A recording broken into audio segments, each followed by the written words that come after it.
Hello learners, welcome back to my channel Shraddha's Physics. Today we will see what is phase velocity. In the last class we have already seen what is group velocity and we have calculated the group velocity of photons, group velocity of materials particles, and in case of material particle we have seen the two cases, that is for relativistic particle and another for non-relativistic particle. So in this case we have calculated by taking the energy term, so that we have calculated the group velocity as dE by dP, and here you may take omega equal to 2 pi nu and k equal to 2 pi by lambda. Taking dE omega by dB and dk by dB, you may proceed in this way, so that the group velocity equal to dE omega by dk, and the same result you will find, that is Vg equal to V, that is the group velocity equal to the velocity of the particle. Now let us start with phase velocity. So the phase velocity, here I am writing, try to write with me. The phase velocity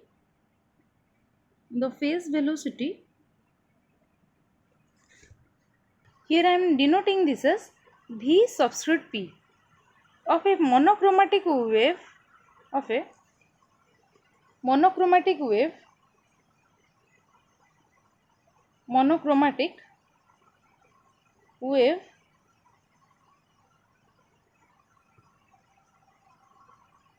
is the velocity, this is the velocity. So this is the velocity of a monochromatic wave with which a definite phase of the wave, such as its crest or trough, is propagated in a medium. It means that basically the phase velocity is the individual velocity of a wave. So in the equation of motion of a plane wave of frequency nu and wavelength lambda, it moving in the x direction, we can represent it as, this will be y equal to a cosine omega t minus kx. This is the plane wave equation. Okay, so let us represent this. This is the wave and it has this is the plane wave representation, and y equal to a cosine omega t minus kx, and here a equal to the amplitude of the wave. This is the amplitude of the wave. A represents the amplitude. This is the amplitude of the wave, and omega equal to, this omega here represents, this is the angular frequency. Omega is the angular frequency, and this angular frequency, the value of this angular frequency equal to 2 pi nu. This is 2 pi nu, and similarly k equal to, this is known as the propagation constant, or you can say this as the wave vector. This is the propagation constant. K is the propagation constant, and its value is, it is equal to 2 pi by lambda. Okay, suppose we are considering that this wave is traveling with some velocity, and that velocity is called the phase velocity, and we are denoting it as Vp. This phase velocity we are denoting it as V subscript P. Okay, so this phase velocity Vp, you can write it as Vp equal to nu into lambda, and whose value is omega by k. If you can remember, in case of group velocity we have written Vg equal to d omega by dk, which is equal to dE by dP, and here Vp equal to omega by k. If I multiply h cot in the denominator and numerator, then this will be h cot omega divided by h cot k. We know energy equal to h cot omega. We know the energy value equal to h cot omega. So we can write E equal to h cot omega, and the value of P, that is the momentum, equal to h cot into k.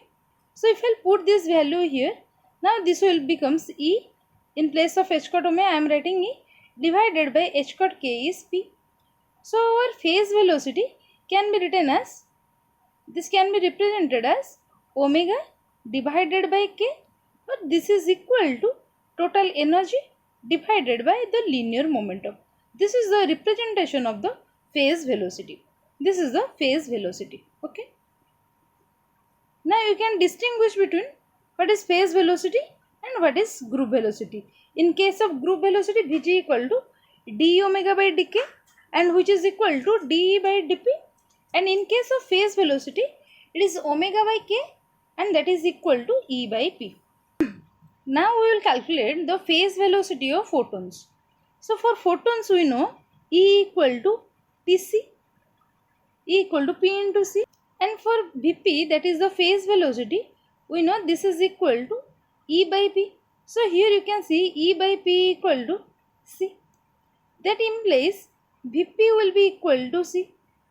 So in case of photons, the phase velocity will be equal to the velocity of light.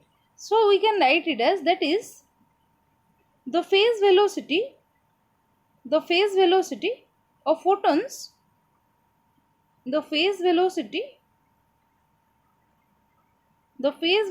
of photons is equal to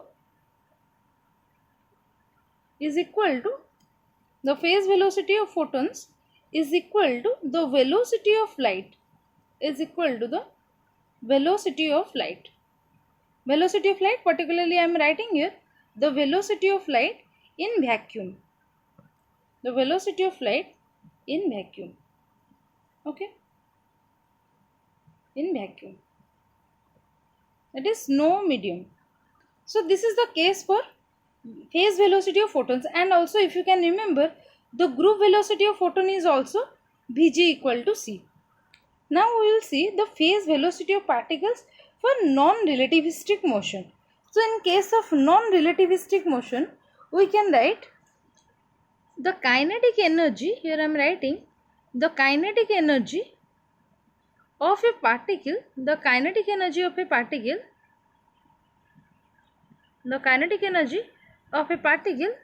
of mass, suppose here I am considering the particle having mass small m,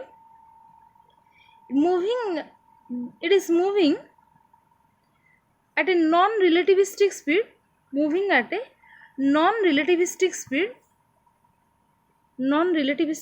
here I am writing non-relativistic speed, suppose small v, non-relativistic speed v, this will be equal to so we can write it as energy equal to half mv square. So this E equal to, I am writing 1 by 2 mv square, and this can be written as, if I will multiply m in the denominator and numerator, this will becomes m square v square, or this will be p square divided by 2m. Okay, and we are focusing at Vp, that is the phase velocity we want to calculate, which is equal to dE divided by dP. If I will take the derivative with respect to p, then this will be p square, means this will be 2 into p divided by 1 by 2m is constant. So 2 get cancelled. In place of p, if I will write, this is mass into velocity divided by, this is m, which is equal to v. It means that this is equal to v. That means Vp equal to v. For the non-relativistic case, Vp equal to v. We can write here, sorry, in this case, if I am calculating for Vg, then we have calculated this d by dp as v. But in case of phase velocity, we can write, let me write it clearly. So this is Vg equal to d by dp. This is the group velocity that we have calculated. But here we are calculating for Vp. So we know phase velocity equal to E divided by P. So here E equal to P square by 2m. If I divide 1P here, then this will be equal to, by cancelling 1P, this will be P divided by 2m. Hence here this will be equal to P divided by 2m. This is the phase velocity. Okay, E by P is the phase velocity. If I put mv in place of P, this will be mv divided by 2m. So mm get cancelled, that will becomes v by 2.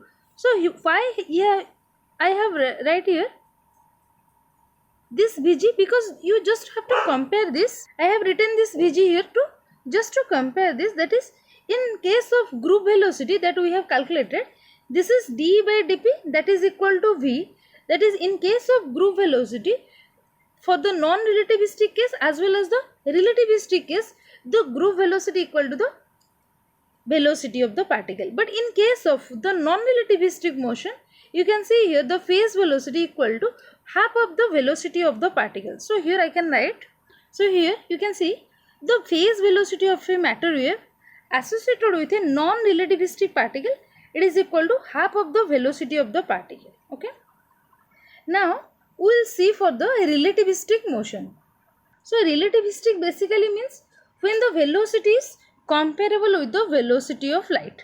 So for a particle of rest mass m0, suppose it moves with a velocity v which is comparable with the light velocity.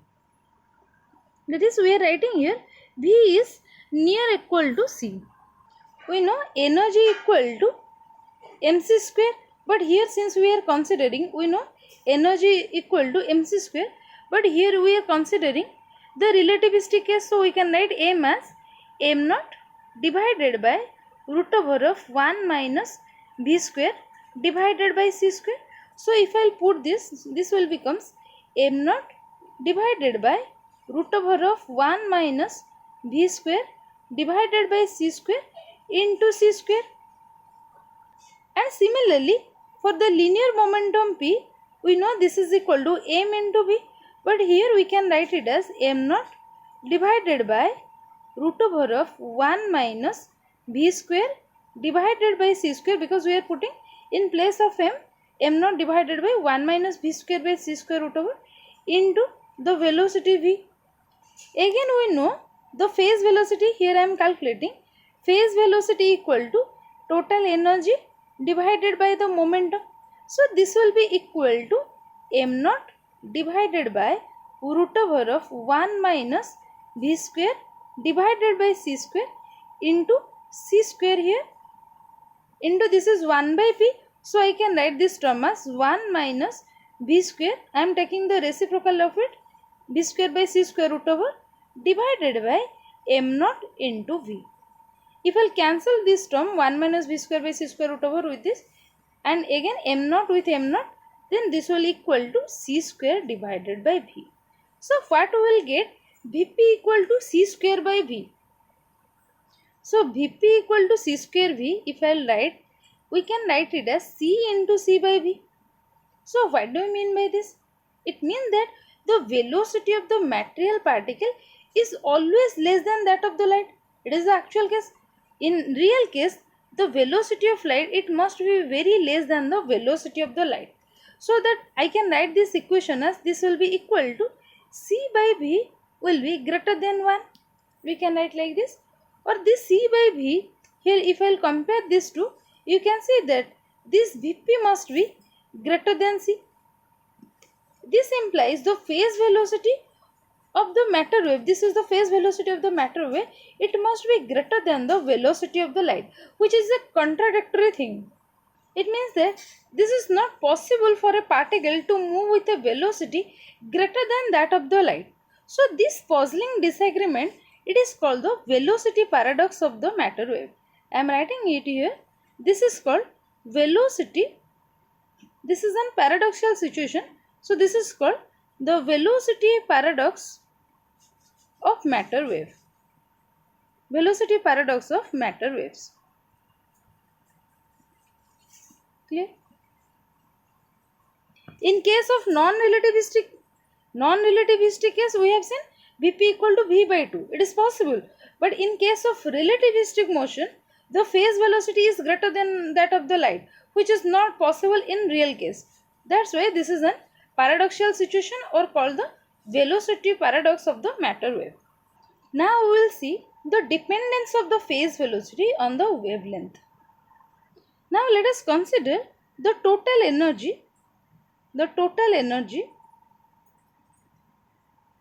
the total energy is E. The total energy E of a particle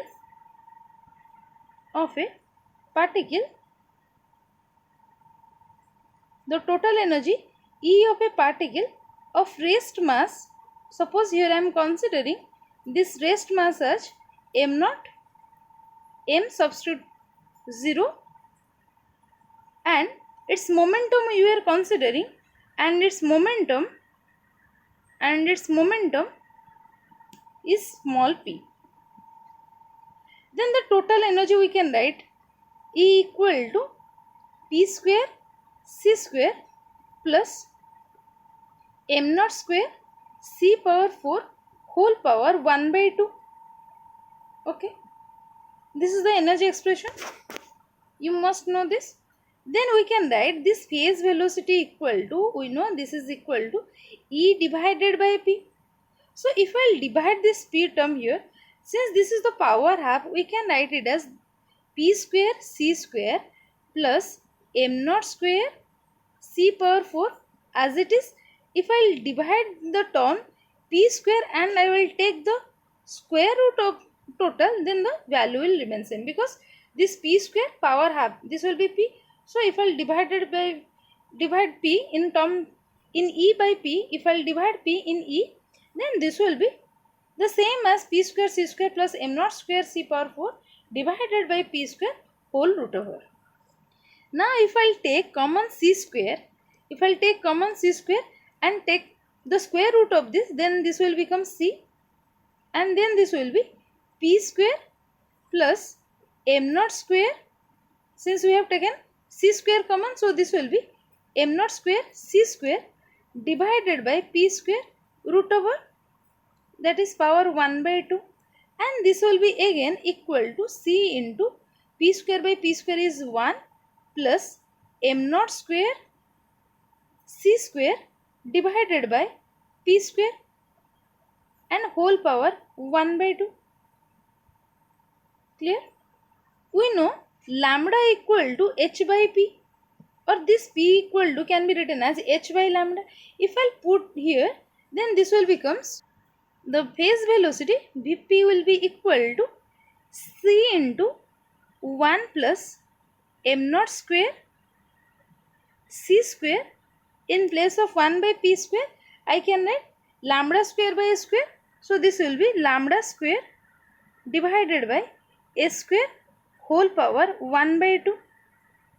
Okay, this relation basically shows how the wavelength depends on the phase velocity. Again, one interesting thing, that is, if the particle have zero rest mass, here I am writing, suppose the particle have, for a particle of zero rest mass, it means m naught equal to 0, like your photon.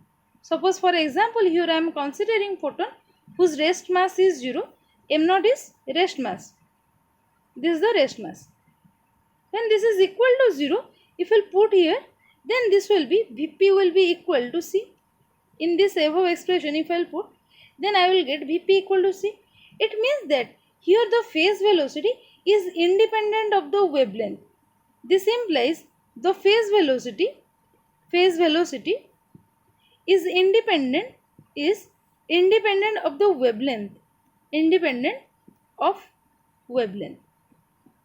is in case of photon specially, but in other case Vp is related to the wavelength, like Vp equal to c whole into 1 plus m naught square into c square lambda square divided by a square whole power 1 by 2. Okay, this is all about your phase velocity. In the next class we will see what is the relation between the group velocity and the phase velocity. If you have any doubt, can ask me in the comment section. So this is all for today. Thank you. Jai Jagannath.